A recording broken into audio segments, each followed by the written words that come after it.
الحمد لله نحمده ونستعينه ونستغفره ونؤمن به ونتوكل عليه ونعوذ بالله من شرور أنفسنا ومن سيئات أعمالنا من يهده الله فلا مضل له ومن يضلله فلا هادي له وأشهد أن لا إله إلا الله وحده لا شريك له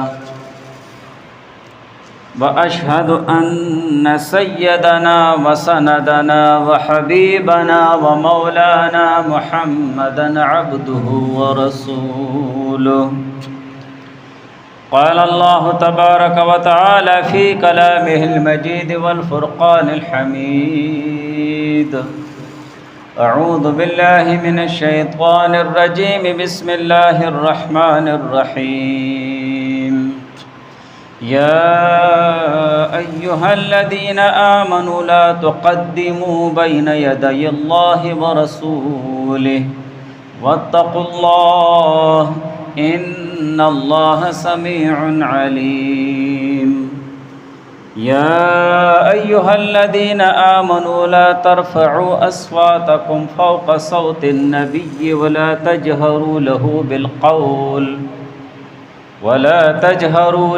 بالقول كجهر بعضكم لبعض أن تحبط أعمالكم وأنتم لا تشعرون صدق الله العلي العظيم قال رسول الله صلى الله عليه وآله وسلم من ستر عورة أخيه المسلم ستر الله عورته يوم القيامة ومن كشف عورة أخيه المسلم كشف الله عورته حتى يفضحه بها في بيته أو كما قال رسول الله صلى الله عليه وآله وسلم قال الله تبارك وتعالى في شأن حبيبه إن الله وملائكته يصلون على النبي يا أيها الذين آمنوا صلوا عليه وسلموا تسليما اللهم صل على محمد كما تحب وترضى له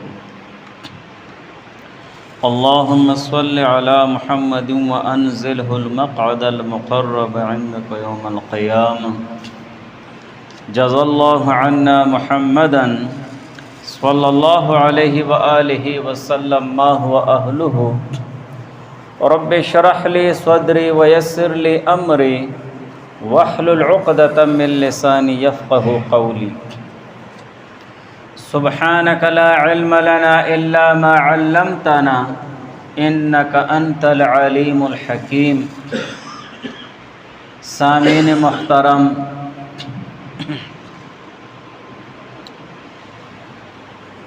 قرآن اور احادیث کے حوالے سے ہر مومن مسلمان کی ذمہ داری ہے کہ وہ اپنا تزکیہ کرے۔ ہر مومن مسلمان پر فرض ہے کہ وہ اپنے آپ کو پاک کرے، اخلاق رذیلہ سے خود کو پاک کرے اور اخلاق حسنہ کے ساتھ خود کو آراستہ کرے۔ یہ ہر مومن مسلمان پر فرض ہے۔ قد افلح من تزکا قد افلح من زکاہا وقد خاب من دساہا۔ جگہ جگہ قرآن پاک میں تزکیے کا حکم اللہ تعالیٰ نے دیا ہے، اور اسی طرح حضور علیہ السلام کے بعثت یعنی حضور علیہ السلام کے مبعوث ہونے کی بنیادی ایک وجہ وَيُزَكِّيهِمْ کہ حضور علیہ السلام اس اپنے امت کو پاک کرتے ہیں، اخلاق رذیلہ سے پاک کرتے ہیں اور اخلاق حسنہ کے ساتھ آراستہ کرتے ہیں۔ تو ہر مومن مسلمان پر فرض ہے کہ وہ خود کو اخلاق رذیلہ سے پاک کرے۔ غیبت، حسد، بغض پردہ دری، آبرو ریزی، تکبر، ناشکری، بے صبری، یہ اخلاق رذیلہ ہیں۔ اور اخلاق حسنہ بردباری، صبر، شکر، پردہ پوشی، اور اسی طرح دوسرے جو اخلاق حسنہ ہے، نرم گفتگو کرنا اور دوسرے مسلمانوں کے ساتھ اچھا برتاؤ کرنا، یہ ساری چیزیں اخلاق حسنہ میں داخل ہیں۔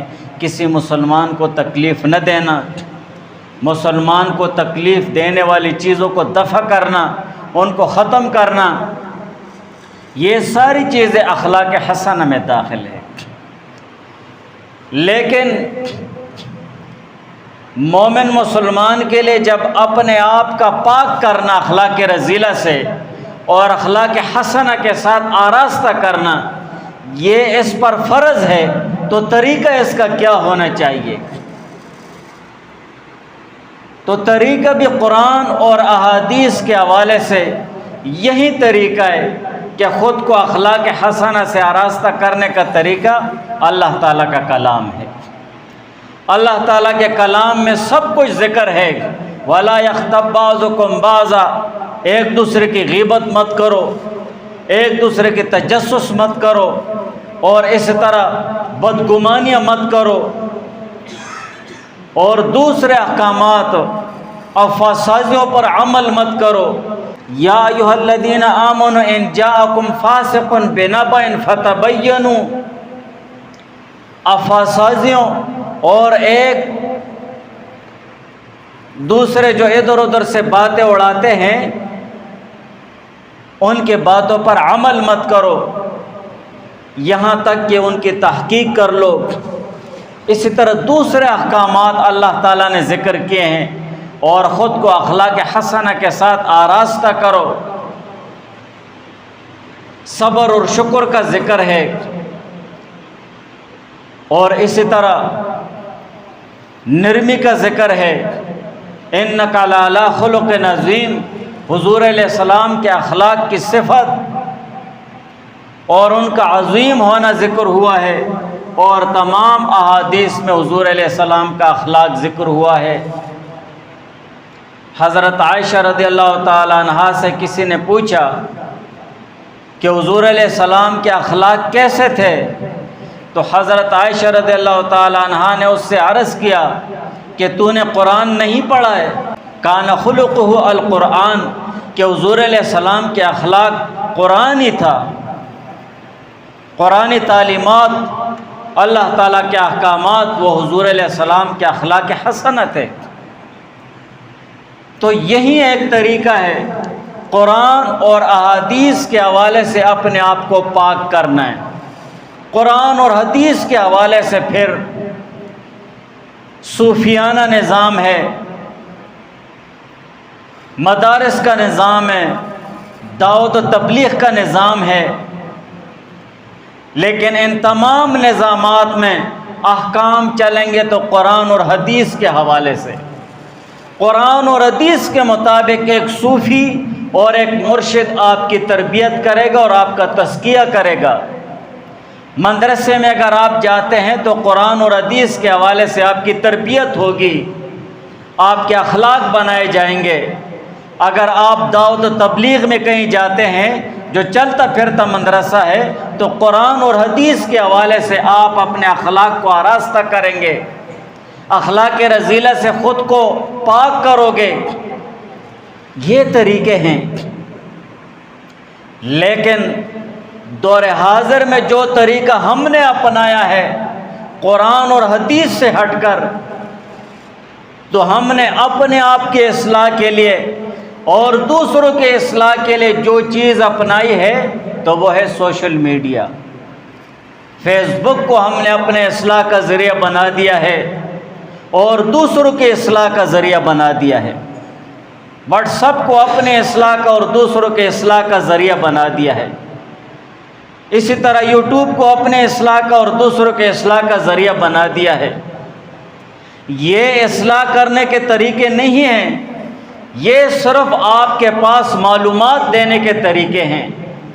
آپ کو ایک چیز کے بارے میں معلوم ہو جائے گا، علم ہو جائے گا، لیکن اصلاح کے لیے آپ کو باقاعدہ صحیح اصولوں کے مطابق، قرآن اور حدیث کے مطابق آپ کو اپنی اصلاح کرنی ہوگی۔ اگر آپ سوشل میڈیا پر کوئی چیز دیکھتے ہیں، پہلے تو آپ اس کی جا کر کسی مستند عالم سے اور یا کسی مستند ادارے سے اس کی تصدیق کرواؤ کہ یہ چیز حقیقت ہے یا نہیں۔ اگر آپ سوشل میڈیا پر کسی عالم کو سنتے ہیں اور کسی عالم کو پسند کرتے ہو، تو سب سے پہلے آپ کی ذمہ داری یہ ہے کہ آپ اس عالم کے متعلق ٹھوس معلومات کرو، مضبوط ذرائع کے ساتھ اس کی تہہ تک پہنچ جاؤ، اور مستند علماء اور مستند اداروں سے اس کی تصدیق کرواؤ کہ کیا اس کا سننا میرے لیے اصلاح کا باعث ہو سکتا ہے یا نہیں، یا ایسے نہ ہو کہ بغیر اس کے تصدیق کیے میں اس کو سنتا رہوں اور گمراہیوں کی طرف جاتا رہوں۔ یہ تو ہو گیا ہے اسلامی جو چیزیں ہم شیئر کرتے ہیں اور اسلامی چیزیں ہم دیتے ہیں، کہ کچھ چیزیں اخلاق حسن اپنے اندر لانے کے طور طریقے جو سوشل میڈیا سے ہم لیتے ہیں، اور ایک طریقہ ہے اخلاق رذیلہ سے خود کو پاک کرنے کا۔ کہ ہمارے معاشرے میں اگر کسی مومن مسلمان سے کوئی کوتاہی ہو جاتی ہے، انسان ہے، فرشتہ نہیں ہے، نفس شیطان لگا ہوا ہے، اگر اس سے کوئی کمی اور کوتاہی ہو جاتی ہے تو ہم کیا کرتے ہیں؟ سارے موبائل نکال کر اس کی ویڈیو بناتے ہیں، اسے شیئر کرتے ہیں، اس کو گالی گلوچ کرتے ہیں، اس کو برا بھلا کہتے ہیں، چاہے وہ ایک فرد ہوتا ہے، چاہے وہ ایک ادارہ ہوتا ہے، چاہے وہ ایک ملک ہوتا ہے۔ یہ اصلاح کا طریقہ نہیں ہے۔ یہ تو قرآن اور حدیث سے بہت کوسوں دور نکل گئے ہم، کہ ہم نے ایک مومن مسلمان اور ایک مومن مسلمانوں کا مستند ادارہ، اس کو ہم نے اور بھی بدنام کر دیا ہے، بدنام سے بدتر کر دیا ہے، اور اس کو گناہوں کی عار دلانے لگ گئے ہیں، معاشرے میں اس کا معیار گر گیا ہے۔ یہ طریقہ نہیں ہے۔ آج ہم نے یہ طریقہ اپنایا ہوا ہے۔ یہ نفس شیطان کا دھوکہ ہے۔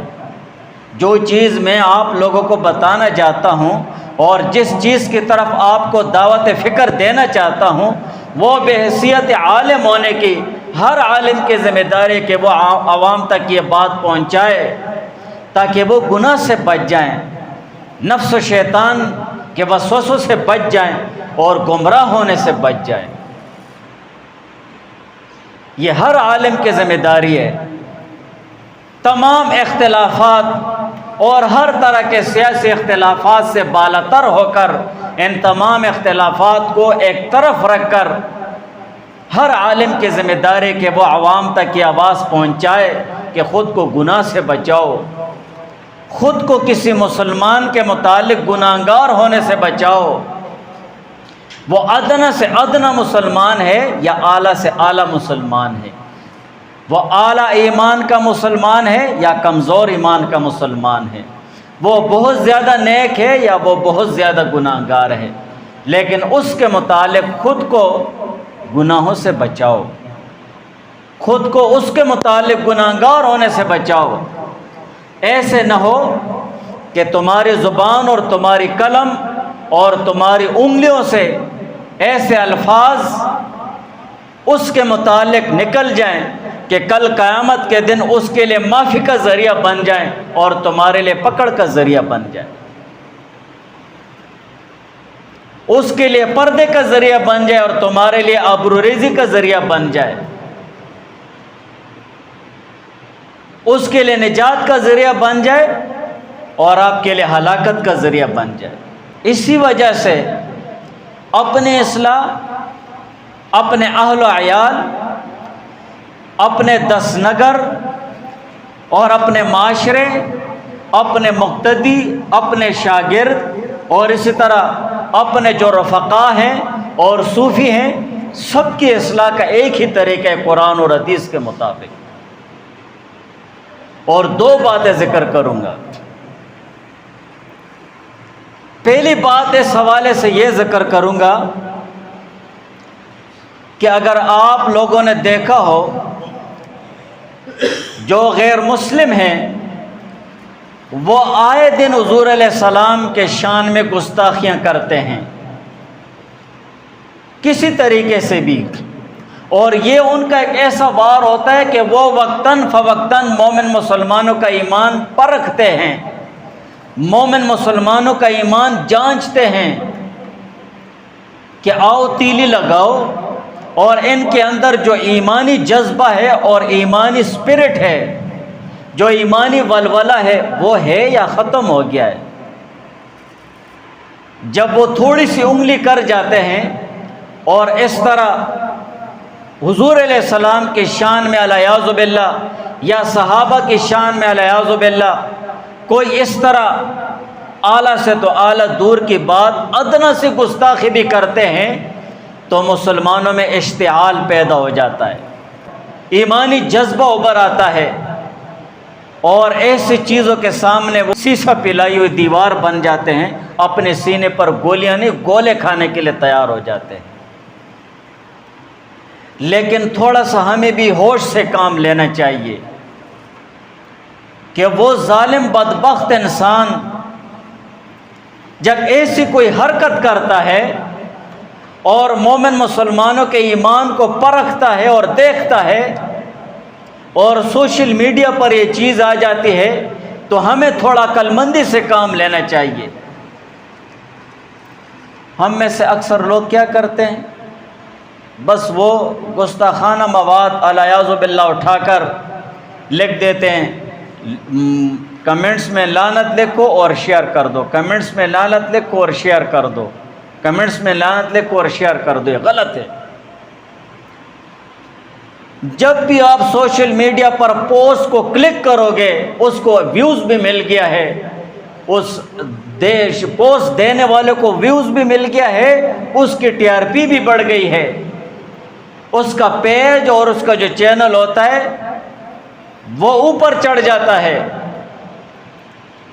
اور اس سے بھی بڑھ کر جب آپ اس میں لعنت لکھتے اور شیئر کرتے ہیں تو اپنے ہاتھوں سے ہم اس کام میں حصہ لینے والے بن جاتے ہیں اور خود شیئر کر رہے ہوتے ہیں۔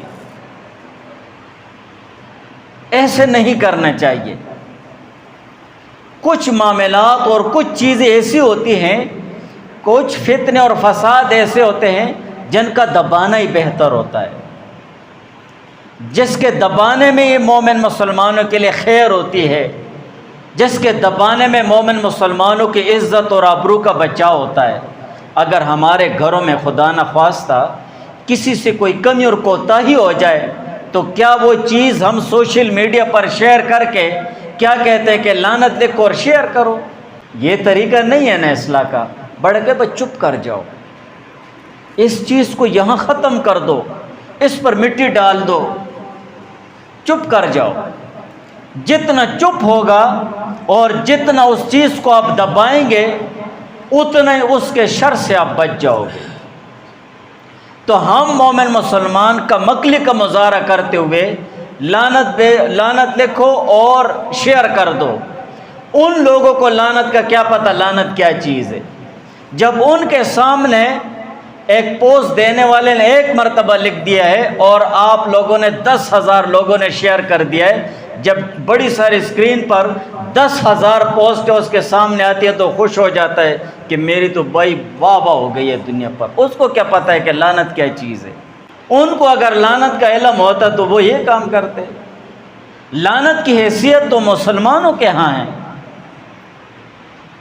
جس کے ہاں دین نہیں ہے، ایمان نہیں ہے، اسلام نہیں ہے، توحید رسالت نہیں ہے، ماں بہن نہیں ہے، یار دوست نہیں ہے، محارم نہیں ہے، وغیرہ وغیرہ، اڑوسی پڑوسی نہیں ہے، کچھ بھی نہیں ہے، اس کو تیری لعنت سے کیا لینا دینا؟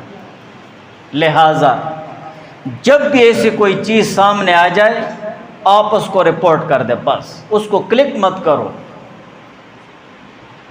اس کو کلک کیا، آپ نے پوسٹ دینے والے کا سب کچھ بڑھا دیا ہے۔ جب آپ نے لعنت لکھ دی ہے اور اس کو شیئر کر دیا ہے تو خود اس چیز کو شیئر کرنے میں کیوں حصہ لے رہے؟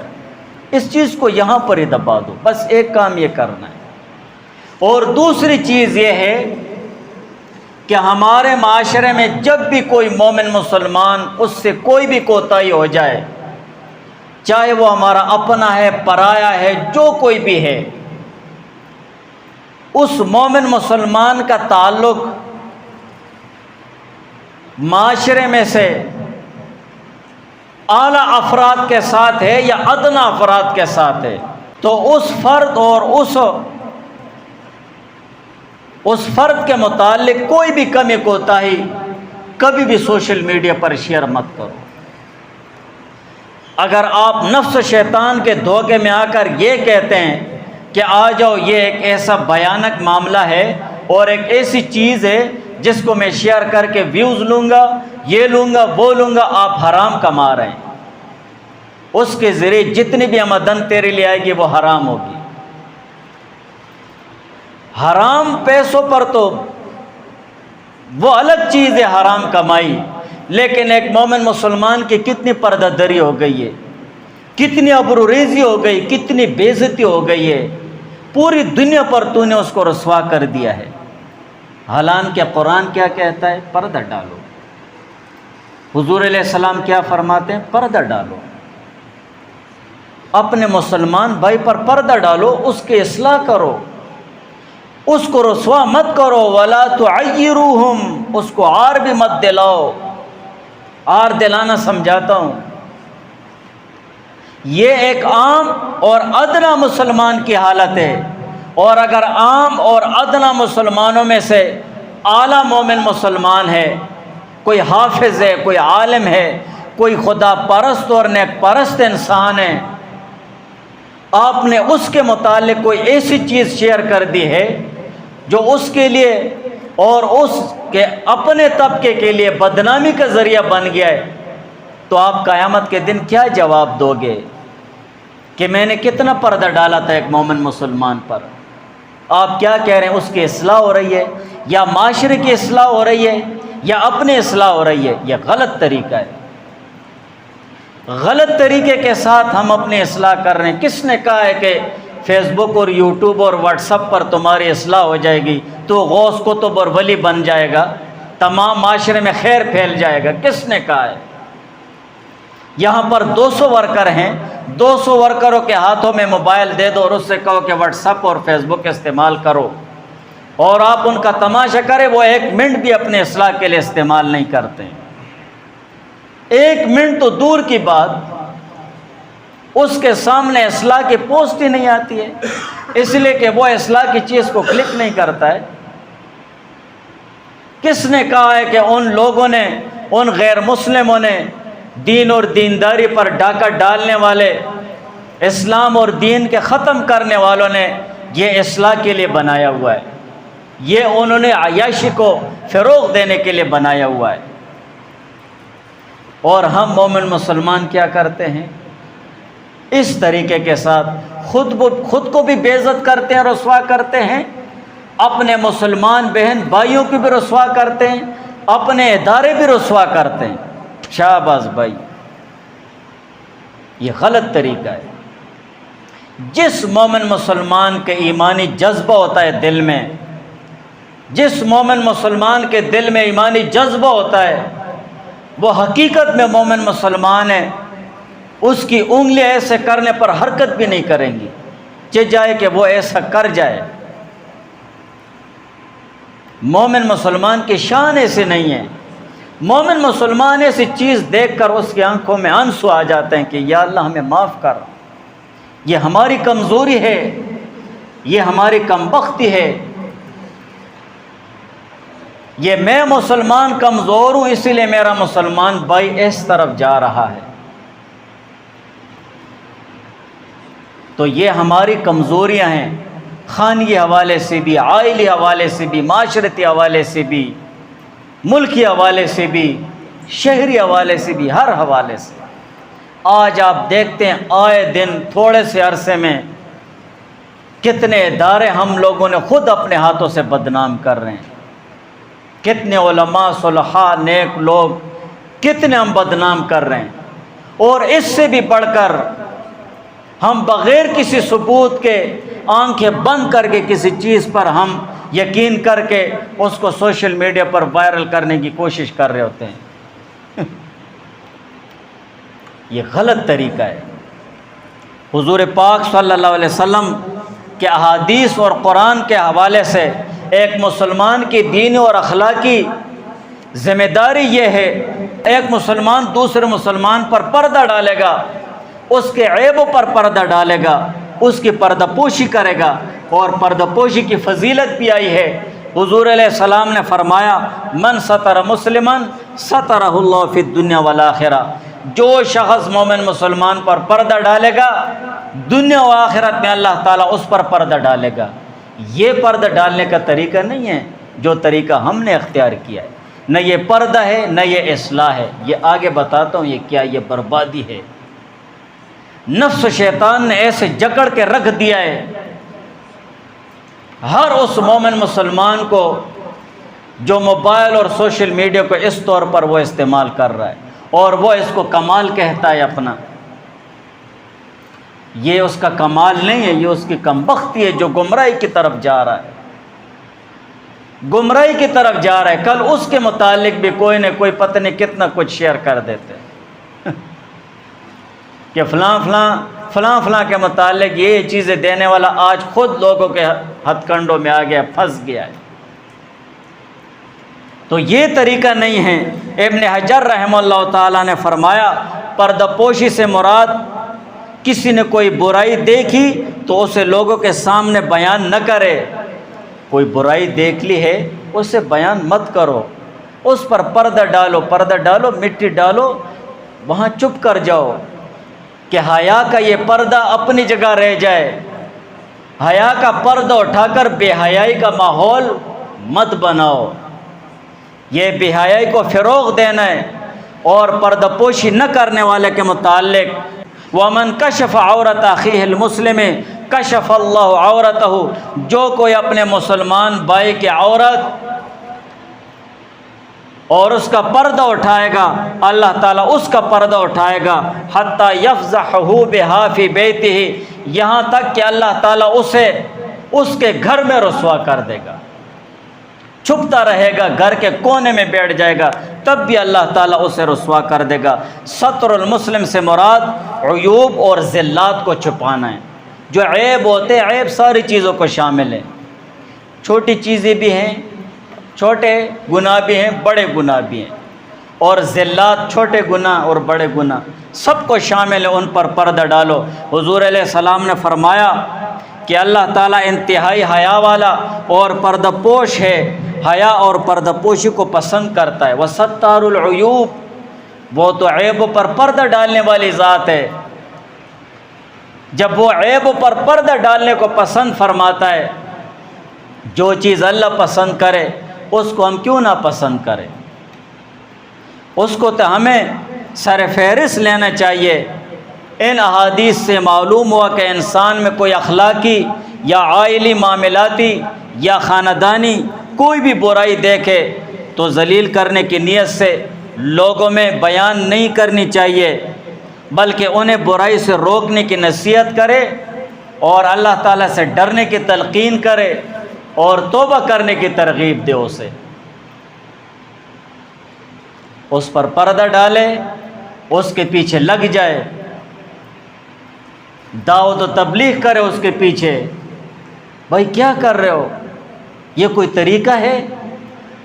کبھی زور زبردستی، کبھی اسے وہ تنہائی میں سمجھایا، کبھی ایک اور آدمی لے کر بڑے معتبر کوئی نیک شخصیت ہے اس کے ذریعے سمجھایا، اسے اللہ تعالیٰ سے ڈرنے کی ترغیب دی، توبہ کی تلقین دی، اس کے لیے تہجد میں اٹھ کر دعائیں مانگی۔ اور گناہ پر عار دلانا، عار کسی کو اس کے پچھلے گناہ پر عار دلانا، تو ایسا ہے، تو ایسا ہے، تو ایسا بدبخت انسان ہے، تجھ میں یہ عیب ہے۔ شریعت کے حوالے سے کسی گناہگار کو اس کے گناہوں پر عار دلانے پر سخت وعید وارد ہوئی ہے، اور اس سے توبہ کرنی چاہیے۔ جس مومن مسلمان کو جس مومن مسلمان کو گناہ پر عار دلا رہے ہو، اسے شرمندگی دلا رہے ہو، اسے شرمندہ کر رہے ہو یا اسے احساس دلا رہے ہو، تو اس گناہ کو گناہ کے توبہ کرنے سے پہلے ہو یا گناہ کے توبہ کرنے کے بعد ہو، دونوں برابر ہے۔ مومن مسلمان کو عار نہیں دلاؤ گے۔ حضور علیہ السلام نے فرمایا جو شخص اپنے مسلمان بھائی کو اس کے کسی گناہ پر عار دلائے تو اس کو اس وقت تک موت نہیں آئے گی جب تک وہ خود اس عمل میں مبتلا نہ ہو۔ اور عار اور نصیحت میں فرق ہے، نصیحت اور عار میں فرق ہے۔ کسی کے سامنے اس کی غلطی بیان کرنے کا مقصد اگر نصیحت ہو تو یہ مستحسن عمل ہے۔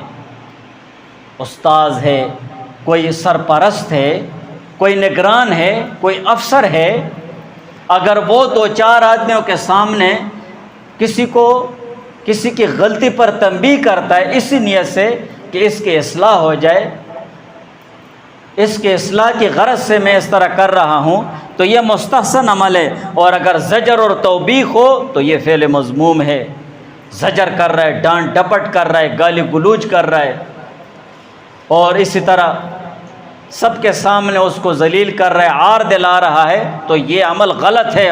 فضیل بن عیاض رحمہ اللہ تعالیٰ نے فرمایا مومن نصیحت اور پردہ پوشی کرتا ہے، جبکہ فاجر گناہگار اور فاسق شخص اعلانیہ زجر و توبیخ کرتا ہے، اعلانیہ طور پر سب کے سامنے شروع ہو جاتا ہے، یہ ایسا ہے، وہ دیکھو یہ ایسا ہے، یہ ایسا ہے، یہ ایسا ہے، یہ ایسا ہے، یہ اس راستے سے جاتا ہے، یہ لڑکیوں کو تاڑتا ہے، یہ لڑکوں کو تاڑتا ہے، یہ ایسا ہے، اس طرح ہے نا، یہ دیکھو اس کی ویڈیو بناؤ، جلدی کرو،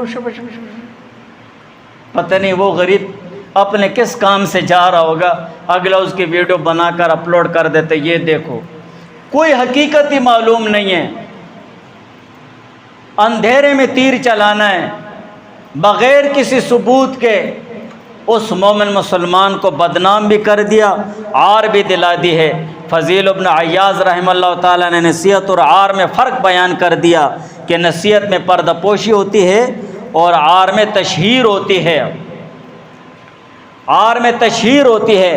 ہاں وہ امور جن کو ظاہر کرنا ضروری ہے، وہ کام جن کو ظاہر کرنا ضروری ہے وہ بھی جاننا چاہیے، ایسے نہیں کہ ہر ایک چیز سے اپنی آنکھیں بند کر دو۔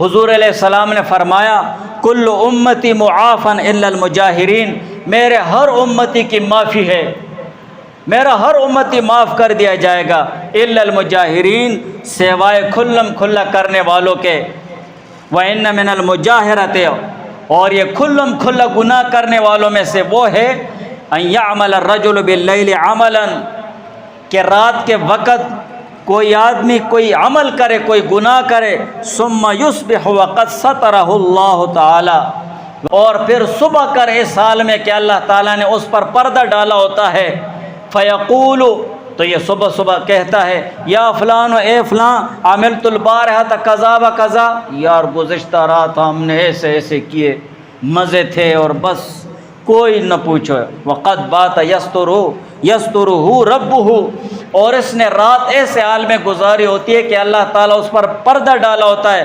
وَيُصْبِحُ يَكْشِفُ سِتْرَ اللَّهِ عَنْهُ، اور صبح ہوتے ہی اللہ تعالیٰ کے ڈالے ہوئے پردے کو چاک کر دیتا ہے، اللہ نے تجھ پر پردہ ڈالا ہوا ہے اور تو خود کو بدنام کرنے پر تلا ہوا ہے۔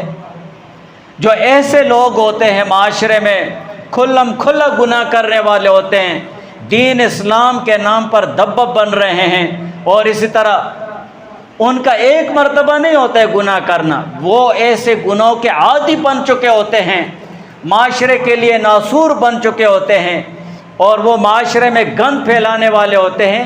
ایسے لوگوں کے متعلق دوسرے مومن مسلمانوں کو مہذب طریقے سے خبردار کر دو کہ ایسے شخص سے بچو، اس شخص سے بچو، یہ معاشرے کا ناسور ہے، ایسے نو بے عزتی کی طرف تمہیں نہ لے جائے، ایسے شخص سے بچو۔ پھر ایسے لوگوں کے متعلق تمہیں تشہیر کرنا، اس کی شریعت تمہیں گنجائش دیتی ہے لیکن کسی حد تک دیتی ہے۔ لہٰذا میرے بیان کا خلاصہ یہ ہے، اس میں بہت تفصیل ہے کہ ہمیں ایسی چیزوں میں احتیاط سے کام لینا چاہیے۔ اگر ہم اپنی اور کسی دوسرے کے اصلاح کرنا چاہیں تو اس کے لیے یہی طریقہ ہے قرآن اور حدیث۔ سوشل میڈیا نہ اصلاح کا ذریعہ ہے، نہ اصلاح کا ذریعہ بن سکتا ہے۔ اور شروع میں نے آپ کو جو کچھ بتا دیا کہ مستند عالم سے اور مستند ادارے سے اس کے لیے آپ کو تصدیق کرنی ہوتی ہے۔ لہٰذا ہمارے معاشرے کے جو نیک لوگ ہوتے ہیں، خدا پرست لوگ ہوتے ہیں، صلحاء لوگ ہوتے ہیں، ان کے متعلق کوئی بھی ایسا عیب نظر آ جائے تو ایسا مت کرو کہ ان کی ویڈیو بنا کر ان کو وائرل کرنے میں لگ جاؤ۔ تمہاری تو واہ واہ ہو جائے گی، لیکن اس کی ایسی بدنامی تم کر ڈالو گے کہ قیامت تک وہ نہیں سنبھلے گا۔ نہ اپنے پردہ پوشی کا مظاہرہ کیا، نہ اپنے توبے کی تلقین کا مظاہرہ کیا، نہ آپ نے اس کے لیے دعا کی کوئی ترغیب دی ہے، نہ اللہ تعالیٰ سے مانگا ہے، نہ اور کوئی اصلاح کا طریقہ اختیار کیا ہے۔ محض تو نے اس کو بدنام کر دیا، رسوا کر دیا، اس کی غیبت ہو گئی ہے، اور اسی طرح اس کی پردہ دری ہو گئی ہے۔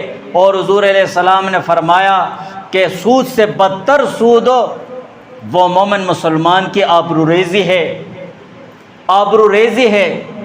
آپ نے ان عادی گناہ کرنے والوں کو چھوڑ دیا، یک دکا نفس و شیطان کے دھوکے میں پڑنے والے کو تو نے ایسے رسوا کر دیا جیسے یہ قیامت تک گناہ کرنے والا شخص ہے۔ یہ ہماری غلط فہمی ہے۔ ہوش کے ناخن لینے چاہیے سوشل میڈیا پر ایسی چیزوں کو، اور بغیر کسی ثبوت کے بالکل کسی چیز کو نہ شیئر کرنا چاہیے، نہ اسے دیکھنا چاہیے۔ مثال کے طور پر خدا نخواستہ کسی ادارے کی کوئی ویڈیو آ گئی ہے، ہمیں کیا پتہ، اپنی طرف سے کسی نے لکھا ہوتا ہے یہ فلاں ادارہ ہے، فلاں فلاں فلاں، فلاں فلاں، تو غوث ہے، ولی ہے، کتب ہے، تیری بات کیوں مان لوں؟ لیس الخبر کالمعاینۃ، لکھی لکھائی اور سنی سنائی بات وہ آنکھوں دیکھی جیسی ہو سکتی ہے؟ ہم نے آنکھوں سے تو نہیں دیکھا ہوتا ہے، کیسے میں ایک شخص پر بھروسہ کر لوں؟ کس طور پر؟ وہ اتنا بہت زیادہ بڑا اللہ والا ہے؟ نہیں، کبھی بھی نہیں۔ قرآن میں بھروسہ مت کرو جب تک اپنی آنکھوں سے دیکھ نہ لو اور مضبوطی کے ساتھ دلائل کے ساتھ ثابت نہ کر لو۔ آپ اس کو کلک ہی نہ کریں، شیئر کرنا اور پتہ نہیں فضولیات لکھنا ہو تو دور کی بات ہے، اس کو کلک ہی مت کرو۔ برے اسے کہو کم بخت انسان، خود ہی اپنی بے عزتی پر تولا ہوا ہے، بند کرو، یہ کیوں آپ نے چیز دی ہوگی، ایسے مت کرو۔ تو سوچنا چاہیے سب سے پہلے کوئی کام بھی کرنا ہو اپنے مستند علماء سے اور مستند اداروں سے اس کی تصدیق کرنی چاہیے۔ آپ سوشل میڈیا پر کسی چیز پر بھی کسی عالم کو بھی سنتے ہیں، وہ آپ کو اچھا لگتا ہے تو اپنے مستند علماء اور اپنے مستند اداروں سے اس کی تصدیق کرواؤ، تب جا کر آپ کی کچھ نہ کچھ اصلاح ہوتی رہے گی۔ ہاں یہ بھی کہ آپ اس کو سنیں، اس کی کچھ باتیں اگر آپ کے دل دماغ کو نہ لگیں تب بھی آپ اس کی تصدیق کروا لیا کریں۔ دعا کرو اللہ تعالی ہمیں عمل کرنے کی توفیق عطا فرمائے، حضور علیہ السلام کی تعلیمات اور ارشادات پر عمل کی توفیق عطا فرمائے۔ سبحانک اللہم و بحمدک، اشہد ان لا الہ الا انت، استغفرک و اتوب الیک۔ اللہم صلی علی